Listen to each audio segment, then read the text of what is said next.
Hi everyone, my name is Thelma Mehta, and today I'm going to be reviewing the new Netflix Marvel TV show, Jessica Jones. I know I usually go into spoilers in these reviews, but since this is a TV show, and a new one at that, not a movie or old anime, I'm going to try and talk in general terms at first and clearly mark where the spoilers start. So, right now, no spoilers, just overview. Here we go. I like Jessica Jones. It was interesting. Very, very interesting. It has a very similar feel to Daredevil, and you can easily see them belonging together in the same universe, even if they weren't both Marvel properties. Like, if they were just two different TV shows, you could easily see them being connected. It has a similar tone to Daredevil, where everything's dark, and not just in lighting and shade, like dark sets, dark backdrops, but also just this tone of the story is very dark, grim, realistic. But the difference is there is a difference in that Jessica Jones feels more like a film noir tale. It even has the requisite hard-bitten, hard-drinking private investigator as its main lead. So, as opposed to the moral, high-minded Matt Murdock lawyer. It's very personal. This whole season, this series is personal, whereas Daredevil wasn't. Kingpin and, in Daredevil, the whole story is more, it's bigger than the two main characters, Kingpin and Daredevil. It's more about everybody else, and how they want to interact with everybody else, and how they want to save Hell's Kitchen regarding everybody else.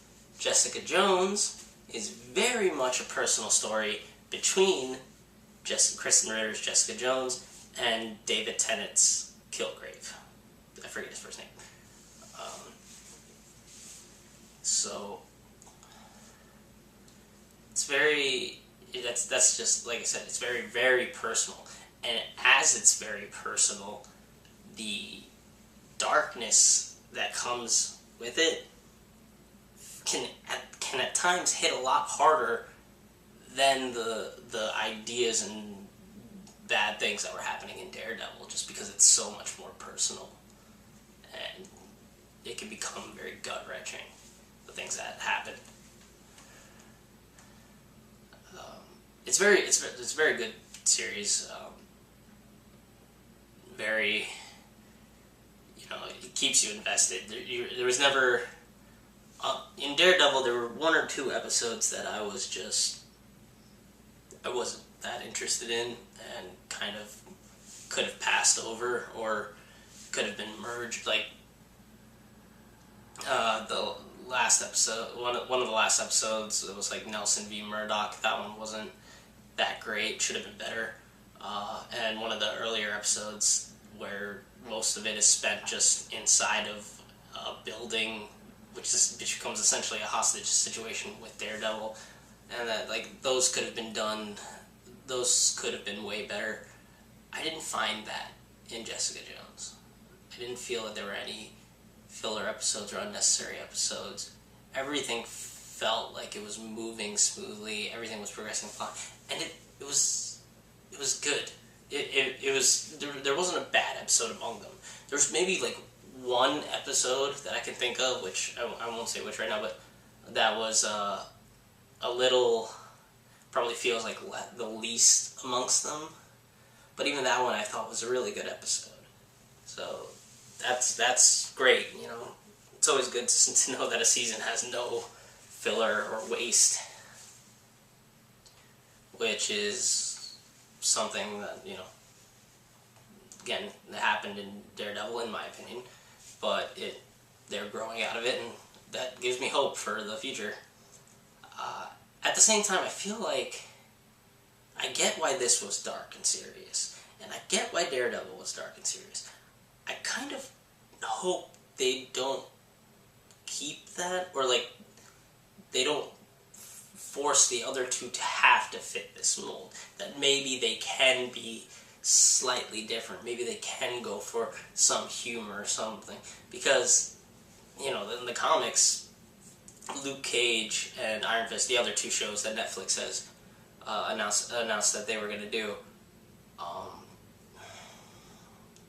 mean, they just sound more out there. Like Iron Fist gets his powers, I believe, from, you know, training in martial arts for like 10 years and then beating up a dragon. Like, I don't see how you can make dark and serious. Well, I mean, there's always ways, but I don't think it would be a good idea to make it dark and serious. Like, and same thing with Luke Cage, where the whole hero for hire thing, and a lot of it just comes from, I want to make money using my powers, but like, I'm a naturally good person, so I'm just gonna help people and be nice about it. And just like it's like just a down on your luck guy, like doing good things even though he needs money. Like, that doesn't have to necessarily be as dark and serious as these last, especially not as dark as this one. Like, once again, I know of the story that Jessica Jones came from, and I completely understand why this was dark and serious, and it fits the tone. And like I said, it's a great season. But I hope they don't force themselves to only stick to the dark and serious tones, like maybe like DC was doing with their things, because it didn't work for DC, you know, making dark and serious Superman. Nobody seems to like it, so hopefully they let them have some kind of fun. But so back to just Jessica Jones. It works as a film noir story, and the characters are great. There's like 6 or 7 main characters, but all the actors pull out really good performances, and they're all compelling, and I cared about all of them. You know, none of them were just wastes of space. Even the one guy who's just like just a crackhead, basically. And I cared about him. I was worried about what would happen to him, and that's good. It means that the writers and all the actors do their jobs. I was kind of surprised with Kristen Ritter, but at the same time, I don't know, I haven't seen her in much. I had only seen her in Breaking Bad, and she was okay in that one. She didn't get much time, but she was okay. But in this, she is really going for whatever it was. Like, it was really, really good. Everything she did was good. So everything's good. The sets are similar to Daredevil, though a little bit out there. They go to a couple other places, but they go to a couple suburbs, but most of it is spent similar to Daredevil, where you have, you know, alleys, apartment buildings, small, like, tight, enclosed areas, and at the same time there you have scenes in penthouses and that, just to have a dichotomy of New York. You know, the grimy underbelly and yet the upper class and the high living. So all those sets looked like New York. I'm not sure. I mean, I would definitely believe if they filmed it there. I'm not sure if they did, but it definitely feels like New York, and it looks great. The costumes, I don't know how they look in the comics, Jessica Jones and the other characters, but at least everything looks like it fits the story. Even if it doesn't, if it doesn't fit the comics, but it fits the whole film noir feel. Everything comes together for that. Again, it's not a lot of it's dark. There's very few vibrant colors. Most of it's all black or very muted colors. There's a couple exceptions, but you know, those are on like the main character, so you notice the exceptions, and anytime they're there, it's like, okay, that one, like the crack addict that I speak of in the beginning. He's bright colors, and you always notice him. Like, I think that's something they do. Like, they wear bright colors to signify their importance in the story. And the other one that's always wearing a very different color from everyone else is Kilgrave, David Tennant's Kilgrave, because Kilgrave's other name in the comics is the Purple Man, and in the comics he's actually purple. Like, his skin is purple. They didn't do that in this show because it wouldn't fit the tone. So instead they compromised by like just having him have his favorite color be purple, and basically he shows up like he's wearing a purple suit or purple tie, something purple. Just that's him. Interesting way to go around it, and I didn't mind, but I'm not a huge comics guy anyway. Like, no comics retelling, like, stick to it, but it was just a good way to nod to the character's other name that they never mention in the show, but to keep the fans happy. The other characters, it was just really good. I want to go into talking about the story, because I don't really know what else to say without going into what actually happened. So now I'm gonna say spoiler warning. I'm gonna go talking into plot and what actually happens during the season. So if you don't want to know what happens and you just want to watch it, or you want to go in cold, it was a really good show, and I would definitely recommend watching it. Thumbs up. And now spoilers in 5, 4, 3, 2, 1. Okay, so plot-wise, it starts a lot like Daredevil did, in that there's a missing persons case right off the beginning. So you have a case immediately at the beginning. It does take a little bit longer to start up, but essentially there is a woman, there's a young girl who gets charged with murder, and her case and the action of this are basically the overarching plot of over the season, or will push the events of the season. Very similar to how in Daredevil, that case started up his acts towards Kingpin. One of the other before I continue on, one of the other things I noticed about this that I will say, there's a lot of sex in this show. I don't think it's gratuitous, because again, it's a film noir story. Those have sex, I believe it, and also just because she's a PI. Most PIs get jobs for just taking pictures of cheating mistresses, things like that.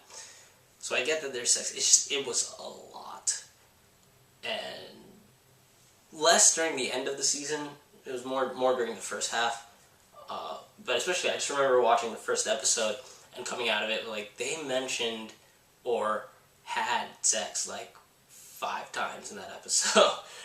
Where you got the first like PI incident that Jessica Jones has to do involves giving a summons to a strip club owner who's, exotic dancer, fell down, had a concussion, possible brain damage when the stripper pole broke, and and then you have the lawyer she's working with is cheating on her wife with her assistant, and just a lot of sex in the show. But going back, so it starts with that, and she gives a summons, so you just see how she acts, and then all of a sudden she gets a couple comes up to her saying their daughter's missing, and she goes to find them, and they imply that they were referred to her by some random person with a British accent, so that puts her on edge, and she thinks, okay, Kilgrave's coming after me again. And we don't know who Kilgrave is until a little while later. Eventually she finds her, and then she reunites with the girl with her parents, and then as she's walking away and going into the elevator, the girl pulls out a gun and shoots her parents. Why? Because Kilgrave told her to. If you don't know, Kilgrave has powers of persuasion, in that if he talks to you and tells you to do something, you will do it. In both in the comics and in this story, it's basically some kind of like pheromone, or in the show they call it a virus. Essentially, like, he exudes some chemicals that impact people's minds and give them mind control. Basically, it's not permanent; it lasts a certain amount of time, but he mind controls her, and there can have delayed commands. And I guess that was the command, that, like, if she came back to her parents, shoot them. And then it becomes a thing. It becomes her fight to get her free, because Jessica knows that Kilgrave did that to her. It's not her fault, so she should not go to jail about it. And it's her fight to then now stop Kilgrave and save Hope. It's her acting is really, really compelling. Hope, the girls, and she's another one that's a good actor. Across the story, a couple other things happen. Like I said, I don't want to, even though I do want to talk about the story, I don't want to go too much into it, because I do think it's something you should watch yourself. But just talking about characters in particular happen later. Luke Cage shows up in this one, even before his own series. He shows up in here, and the actor is really good. If I had my way, I had seen other stuff, I would have been like, I was one of the guys that was like, Terry Crews should be Luke Cage. Like, he would have been amazing, I feel.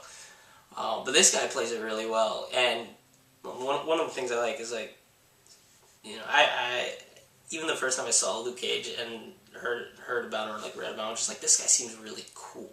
Seems like he has the coolness exuding out, just like the confidence, coolness. And this actor really gets that. Like, he had the whole smooth, cool guy going the whole time, and I bought it. Like, it was really, really good. He shows up for a decent part. He becomes Jessica's love interest for the season, and he's there for a good chunk of it. Unlike Rosario Dawson from Daredevil, but he's there for a chunk, and he leaves at the end. He's gone at the end of the season, and I guess we'll see where he ends up in his own series. But it shows he's got the unbreakable skin and super strength and stuff, so that's all there. And the actor was really good, so I really hope he. I don't know if he is guaranteed to be in the Luke Cage series, but if he is, I'm really looking forward to it. That's awesome. I mentioned Rosario Dawson just now. She shows back up for an episode, and that's fun. Just a nod saying, yes, these two are connected. Yes.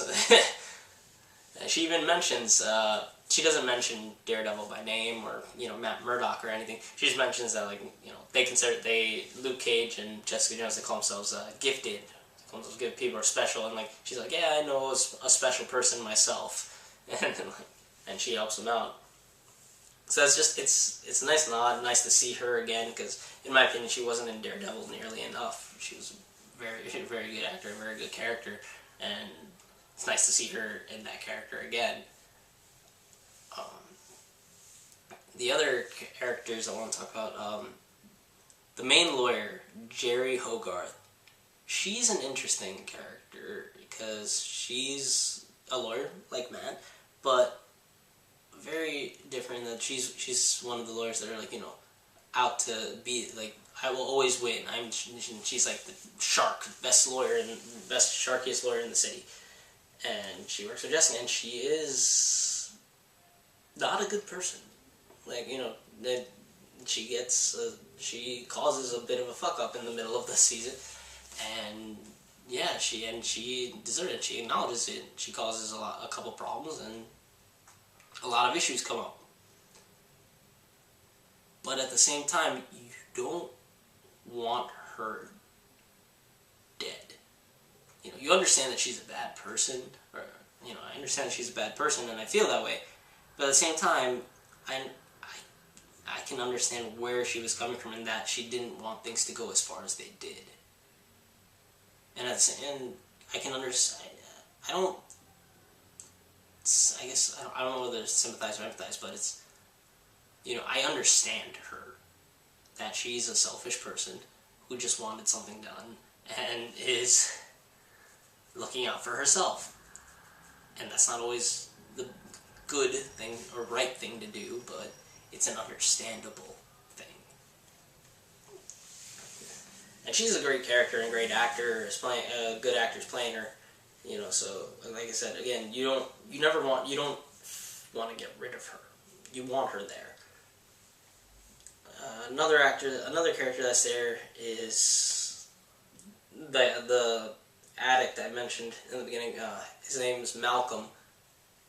He's Jessica Jones' neighbor, and in the beginning he's like a complete crackhead who Jessica like basically helps out of pity and just like constantly is like just helping him walk into his apartment, opening doors for him, and just you find out things that a lot of his situation is fucked up because of Kilgrave, and you feel a lot of sympathy for him. But at the same time, as it goes on, you can feel his frustration as Jessica tries to cut him out of her life and tries to like distance him from her, but at the same time he's trying to help her because she helped him, and he wants to be there for her. And you really connect with that character. I really did. You feel this sense of, he wants to do the right thing, he wants to help, but at the same time, as it goes on, he starts understanding just like how out of his depth he is. But he still wants to help. He still wants to be there. And that comes around at the end, which the ending of the show, of the season, it's kind of similar to how Daredevil ended, where, Daredevil ends with the three of them saying, like, okay, we're gonna clean up this city for the better. And this one ends with Malcolm just like, Malcolm and Jessica in her office, saying, just her getting calls and him just trying to help her out and just saying, like, hey, picking up her phone being, hi, this is Alice Investigations, how can we help you? Just showing that even though she's fucked with him and tried to push him away, he's still there and he's gonna help her. And it's a nice ending, and ends on a hopeful note that, most of the series was without. That's the other thing. His character is actually one of the ones that, a lot of the series is very downtrodden and a tad depressing. Because of just what Kilgrave can do, just manipulate everybody. It asks of you to see everybody as either suspicious or look at the worst in people. And it really comes ahead with this character. He like literally says near the end that, so I was just supposed to be paranoid like everybody else is assholes and you're only supposed to look out for yourself? Everything my dad taught me about being nice to people, or my mom taught me about looking out for others, that's just bullshit, and I'm the only asshole who didn't notice. And at that point in time, you feel that way. You feel like, yeah, that's the only thing you can do, just look out for yourself, everybody else is just going to walk all over you. And yet, at the end, he's come back, he's like, it doesn't matter that other people are assholes, like, I have to hope for the best. Like, even he says that at that point, it's like, if that's true, I'm going to kill myself, because there's no point. That's living. That's a terrible world, terrible idea you want to live yourself in. So you feel like he's coming back, and you find hope again in humanity. A couple other characters were there. Jessica saves a cop in the second episode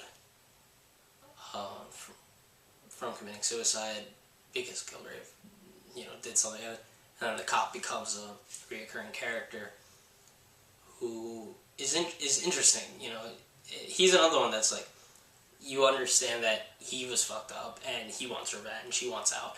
He wants to kill Kilgrave, and You get that, but at the same time, he spirals into like an obsession with Killer, and it just goes way out of hand. And he's an interesting character, which you actually eventually find out that you know next to nothing about. Again, I didn't read Alias, the comic this is based on, and I haven't looked this up. So I don't know what it is, but he has a very interesting backstory, and he finds out he has some other things that end up, obviously you're going to be, basically his subplot and backstory are leading into what'll be the backstory, or the teaser for what'll be the backstory for season 2. And they actually, apparently, one of the things they do is they link up with how Jessica actually got her powers. Because Jessica, just to be clear, Jessica did not get her powers naturally. That's actually a connection of all 3 superpowered individuals in this season. Jessica Jones, Luke Cage, and Kilgrave. None of them got their powers naturally. Jessica Jones didn't know when she got her powers, but she got it after a terrible car accident, which they later found out, okay, maybe there was this company, IGH, that actually paid for her medical bills, and they're also the company that gave the Officer Simpson, his little pills that gave him like super strength and powers, and part might be connected to a secret Black Ops military organization. Luke Cage got his powers. It's not clearly explained, and on the show, he just says he got it through an experiment. And Adrian Kilgrave, is that his name? I think his name's Adrian. But Kilgrave got his powers from his experiments done on him by his parents. I won't say what the experiments were for. They weren't for the powers, they were for something else. But I guess I did say it, but whatever. But yeah, so none of them got them naturally. So that's an interesting little tidbit to add from that. I mean, I guess Daredevil didn't get his powers naturally either. So, and Iron Fist was gifted with them. Yeah, so none of them are natural born mutants, but I guess that's the thing with most of the Marvel heroes. Like, it's not natural. It's something happens to them and they get it. Okay. Simpson, the officer, he's also an interesting character, and like I said, he goes a little off the deep end with his obsession to kill Kilgrave. It's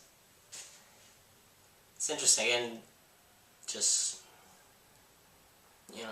there are a couple other similarities with Daredevil in how it explicitly shows he goes off the deep end, similar to,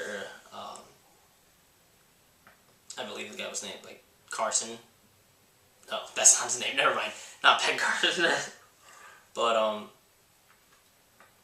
the newspaper editor from Daredevil has a character that's, I don't know if it was meant to be like a counterpart or like a very similar character in this, where there's a Detective Clemens, and they end up the same way, but this time not because of the main antagonist, but because of Simpson, who has gone insane to kill Kilgrave and just snaps when he hears information, just shoot and just bang right in the head.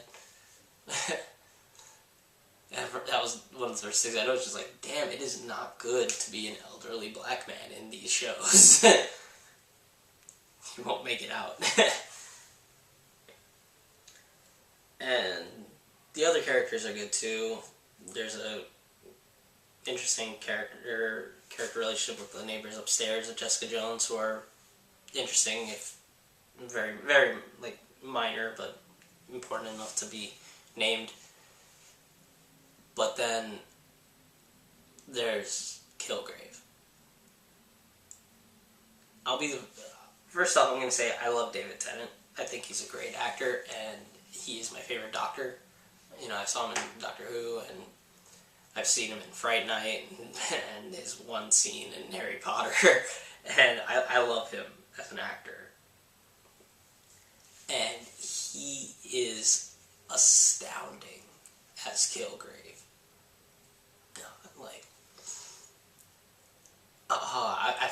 first I was afraid we wouldn't get to see enough of him, because even though you didn't see Kingpin until the third or fourth episode in Daredevil, in the first couple episodes of Jessica Jones, he shows up for brief snippets. Mostly he's not actually there. They're just hallucinations of Jessica Jones.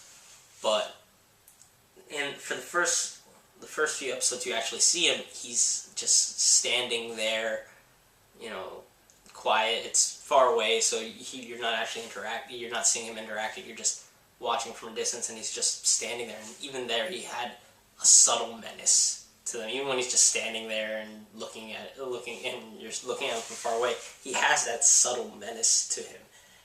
But then once he actually starts doing things that we see, and he gets his screen time, my God, he plays the psychotic so well. And at the same time, he doesn't, he has the psychotic moments where he's going crazy and, but at the same time, he's got the whole moments where he's got moments where he plays the helpless victim. He's got moments where he's playing the smooth, debonair person. And then he's got moments where he's playing the guy who's going to kill you with his bare hands. Actually, no, he's never going to kill you with his bare hands. He'll get somebody else to kill you with his bare hands. But it is amazing, his presence exudes over the whole show. And at the same time, I think that needed to be there.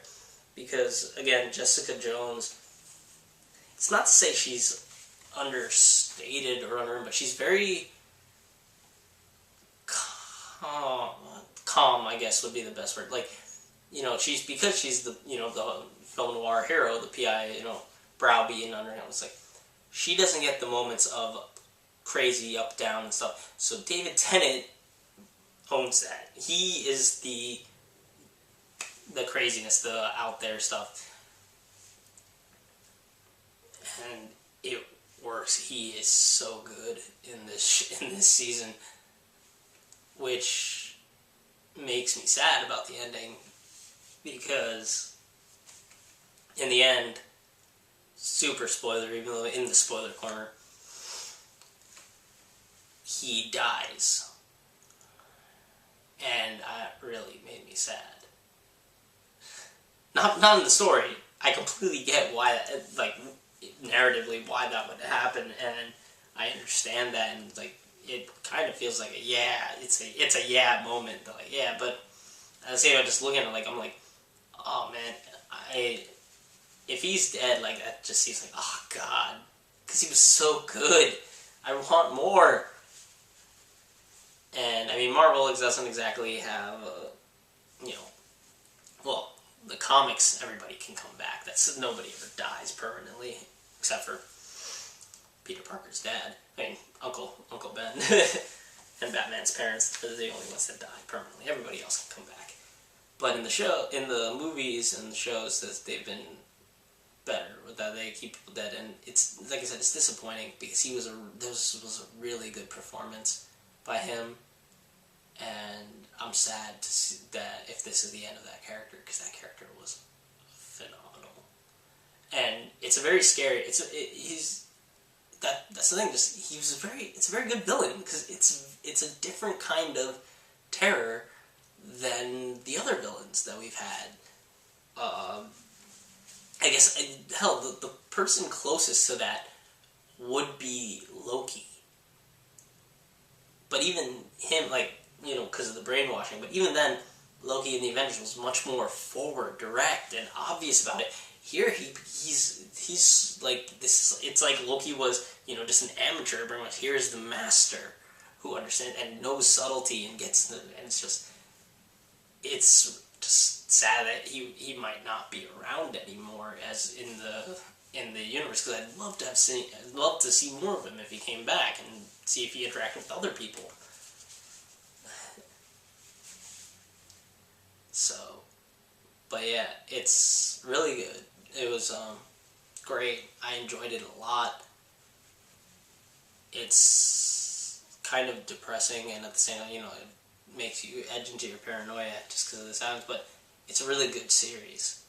So, again, just Great series, great actors, great writers. Everything seemed to work. Definitely go check this out as soon as you can.